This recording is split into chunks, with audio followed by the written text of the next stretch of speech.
Halo, selamat pagi anak-anakku sekalian. Gimana kabarnya hari ini? Ya, Bu Guru berharap anak-anak selalu sehat ya. Nah, hari ini kita belajar kembali tema 3 subtema 1, pembelajaran 3. Tapi kita masih melanjutkan yang kemarin ya, pembelajaran yang kedua karena belum selesai. Ya. Jadi hari ini kita belajar tentang benda-benda yang terbuat dari kayu. Ya. Nah, sekarang anak-anak membuka buku halaman 12 sampai 13 ya. Nah, di situ ada teks wacana bacaan, judulnya benda terbuat dari kayu. Yang ini ya, yang ini. Oke. Nah, anak-anak bisa membaca teks wacana itu sendiri ya. Tapi sebelumnya anak-anak mendengarkan penjelasan Bu Guru ya. Nah, anak-anak perhatikan gambar ini ya. Nah, ini ada gambar lemari mini, ada kursi, ada pensil, ada meja, ada rak, dan juga bangku. Nah, kira-kira semua benda ini terbuat dari apa? Ya, benda-benda ini terbuat dari kayu. Nah, apakah anak-anak tahu dari mana kayu berasal?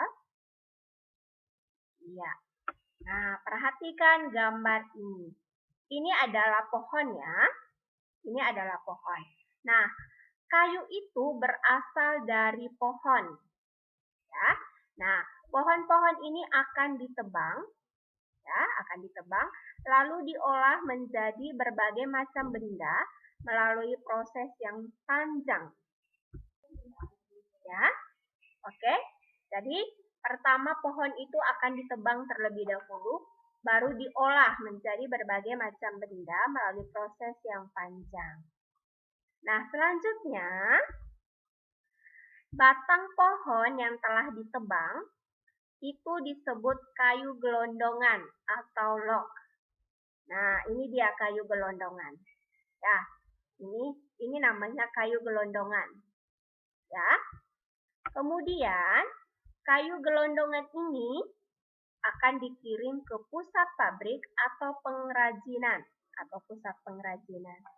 karena kayu gelondongan ini akan diolah sesuai dengan bentuk yang diinginkan.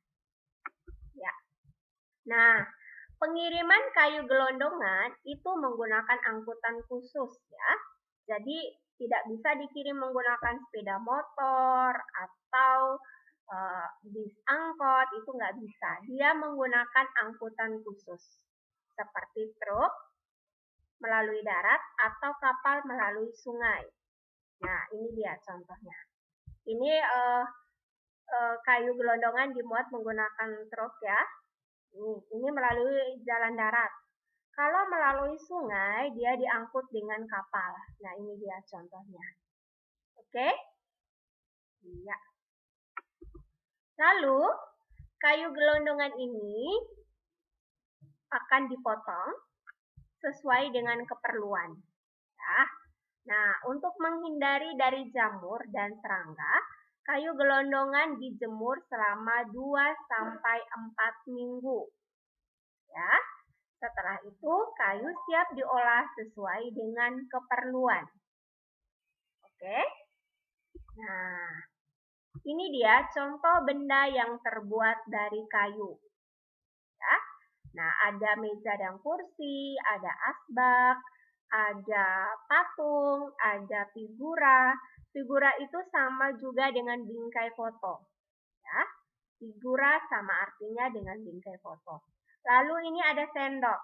Ya, ada tempat sendok yang terbuat dari kayu. Kemudian ada pensil dan ada kotak pensil. Nah, ini adalah contoh-contoh benda yang terbuat dari kayu. Ya. Nah, apa sih keunggulan dan kelemahan benda berbahan kayu? Nah, keunggulan kayu itu adalah mudah dibentuk. Ya, kemudian ada beberapa kayu seperti jati, itu dapat bertahan sampai puluhan bahkan ratusan tahun. Jadi benda-benda yang terbuat dari kayu jati itu pasti akan bertahan lama, puluhan tahun bahkan ratusan tahun. Ya. Dan ada kelemahannya juga. Nah, kelemahan benda yang terbuat dari kayu itu dia tidak tahan api atau mudah terbakar. Ya. Dan ada beberapa jenis kayu yang mudah terserang rayap atau serangga. Jadi anak-anak, tidak semua kayu itu kuat. Ya, tidak semua kayu itu kuat. Ada kayu yang sangat kuat seperti kayu jati, tapi ada juga kayu yang mudah diserang rayap. Ya. Nah, ini dia keunggulan kayu dan kelemahannya. Ya, keunggulannya dia dapat mudah dibentuk dan bisa bertahan sampai puluhan bahkan ratusan tahun. Itu khusus untuk benda-benda yang terbuat dari kayu jati. Ya, itu dia lama. Ya. Tapi kalau benda-benda yang terbuat dari kayu yang lain, contohnya kayu kemiri atau kayu cengkeh, itu dia tuh tidak bertahan lama. Dia akan mudah terserang rayap atau serangga. Ya. Jadi anak-anak, setiap benda itu memiliki keunggulan dan kelemahannya masing-masing. Ya. Jadi Bu Guru berharap ini anak-anak bisa mengingatnya ya. Keunggulan kayu itu mudah dibentuk dan dapat bertahan sampai puluhan bahkan ratusan tahun. Ini khusus untuk benda yang terbuat dari kayu jati. Tapi kelemahannya itu kayu itu mudah terbakar. Ya. Kemudian kalau mudah terserang rayap atau serangga juga. Ya. Oke. Nah, di buku tematik halaman 13 sampai 14 itu ada 4 nomor soal ya. Nah, ini anak-anak menjawab soal ini berdasarkan teks, berdasarkan wacana yang anak-anak sudah baca tadi. Ya. Oke. Di sini anak-anak boleh menjawab di sini ya, di bukunya ya. Nomor 1, berapa lama waktu yang dibutuhkan untuk pengeringan kayu? Lalu, apa keunggulan benda yang terbuat dari kayu? Apa kelemahan benda yang terbuat dari kayu? Dan tuliskan contoh benda yang terbuat dari kayu. Oke ya? Oke, selanjutnya. Nah, selanjutnya Bu Guru minta anak-anak memperhatikan benda-benda di sekitar anak-anak yang terbuat dari kayu. Ya, benda-benda yang ada di rumah anak-anak perhatikan apa saja sih benda yang terbuat dari kayu. Nah, anak-anak tuliskan di kolom ini. Kemudian tulis dengan kegunaannya ya, kegunaan benda. Misalnya di rumah anak-anak ada meja yang terbuat dari kayu. Anak-anak tulis meja. Nah, kegunaan meja itu apa? Anak-anak tulis di sini. Oke? Ya. Nah, kemudian mari kita membaca bersama-sama teks wacana halaman 16. Nah, tadi kita sudah belajar benda-benda yang terbuat dari kayu. Dan kayu itu berasal dari pepohonan. Ya. Nah, ini anak-anak perhatikan, ini banyak orang melakukan penebangan pada pohon ya. Nah, ini anak-anak perhatikan. Nah, pepohonan ini disebut dengan hutan ya. Jadi hutan ini dia berfungsi untuk menyerap air hujan. Jadi ketika air hujannya turun sangat banyak, airnya itu akan diserap ya oleh akar-akar pohon. Ya. Oke. Lalu hutan ini pun juga dia akan menghasilkan oksigen. Nah, oksigen itu adalah udara yang dihirup oleh manusia. Jadi semakin banyak pepohonan, semakin banyak hutan yang rimbun, rindang, maka kita akan mendapatkan banyak udara yang segar, udara yang sehat. Ya.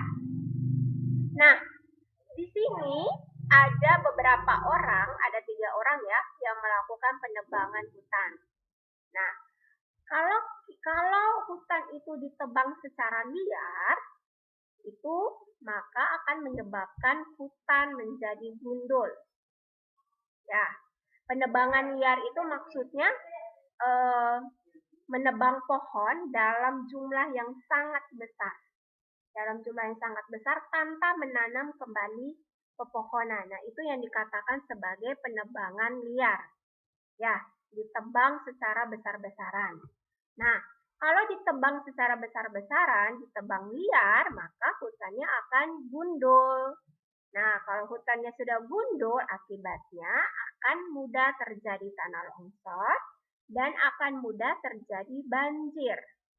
Ya, kenapa terjadi banjir? Karena kalau hujannya turun deras dalam jumlah yang banyak, airnya kan tidak diserap lagi oleh pepohonan. Maka itu akan memudahkan terjadinya banjir. Nah, bagaimana caranya supaya pohon-pohon yang sudah gundul itu tumbuh kembali seperti semula ya? Jadi caranya adalah melakukan reboisasi. Nah, oke, reboisasi itu artinya menanam kembali hutan yang gundul. Jadi hutan tadi yang sudah gundul itu ditanam kembali supaya dia rimbun lagi, dia rindang lagi, supaya bisa menyerap air hujan, bisa menghasilkan oksigen yang bagus. Ya, jadi ini dia. Oke, bisa dimengerti ini anak-anak? Oke. Nah, ini dia. Musyawarah bertujuan membahas bersama suatu masalah dengan tujuan mencapai keputusan bersama untuk menyelesaikan masalah tersebut. Nah, di situ, ada pertanyaan nih. Ya, berdasarkan gambar yang tadi ya. Di desa Siti banyak penebangan liar. Bagaimana cara mengatasinya? Ingat, penebangan liar tadi itu artinya menebang pohon dalam jumlah yang sangat besar. Nah, bagaimana cara mengatasinya? Supaya orang-orang tidak menebang pohon itu secara liar lagi. Iya, melakukan musyawarah dan harus memberikan sanksi atau hukuman yang tegas bagi pelaku penebangan liar. Jadi orang-orang yang suka menebang pohon secara liar itu harus diberi hukuman supaya mereka itu tidak melakukan penebangan liar lagi. Ya. Oke, kemudian apa yang terjadi jika penebangan liar tidak dihentikan? Iya, jika penebangan liar tidak dihentikan, maka hutan akan gundul. Kekeringan akan terjadi dan terjadilah bencana tanah longsor dan banjir. Ya. Oke, ini Bu Guru sudah memberikan jawabannya ya. Nanti anak-anak bisa menulis jawabannya di buku itu. Ya, tidak apa-apa. Tapi Bu Guru harap anak-anak sambil mengingatnya ya. Nah, dan ini dia. Bagaimana cara mengembalikan hutan seperti semula? Caranya dengan melakukan reboisasi atau menanam kembali hutan yang gundul. Oke ya, silakan anak-anak tulis jawabannya. Tapi Bu Guru berharap sambil menulis anak-anak sambil mengingat ya. Oke. Nah, setelah menulis ini, anak-anak kirimkan ke Google Classroom. Ya. Dengan yang ini. Ya. Dan juga yang ini. Oke. Bu Guru tunggu pekerjaan anak-anak dikirim ke Google Classroom. Oke ya. Oke, terima kasih anak-anak. Pembelajaran hari ini sudah selesai. Selamat belajar.